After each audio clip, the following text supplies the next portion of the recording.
يا أيها المزمل قم الليل إلا قليلا نصفه أو انقص منه قليلا أو زد عليه ورتل القرآن ترتيلا إنا سنلقي عليك قولا ثقيلا إن ناشئة الليل هي أشد وطئا وأقوم قيلا إن لك في النهار سبحا طويلا واذكر اسم ربك وتبتل إليه تبتيلا رب المشرق والمغرب لا إله إلا هو فاتخذه وكيلا واصبر على ما يقولون واهجرهم هجرا جميلا وذرني والمكذبين أولي النعمة ومهلهم قليلا إن لدينا أنكالا وجحيما وطعاما ذا غصة وعذابا أليما يوم ترجف الأرض والجبال وكانت الجبال كثيبا مهيلا إنا أرسلنا إليكم رسولا شاهدا عليكم كما أرسلنا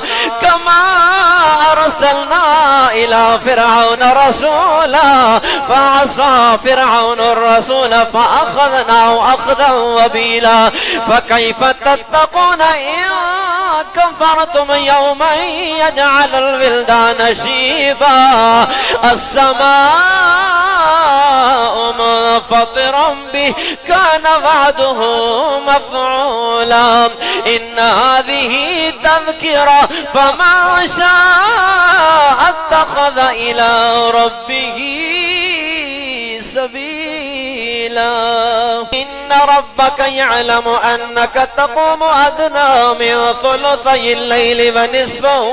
وثلثه وطائفة من الذين معك والله يقدر الليل والنهار علم أن لن تحصوه فتاب عليكم فاقرؤوا ما تيسر من القرآن علم أن سيكون منكم مرضى وآخرون يضربون في الأرض يبتغون من فضل الله وآخرون يقاتلون في سبيل الله فاقرؤوا ما تيسر منه فأقيموا الصلاة وآتوا الزكاة وأقرضوا الله قرضا حسنا وما تقدموا لأنفسكم من خير تجدوه عند الله هو خيرا وأعظم أجرا واستغفروا الله إن الله غفور رحيم.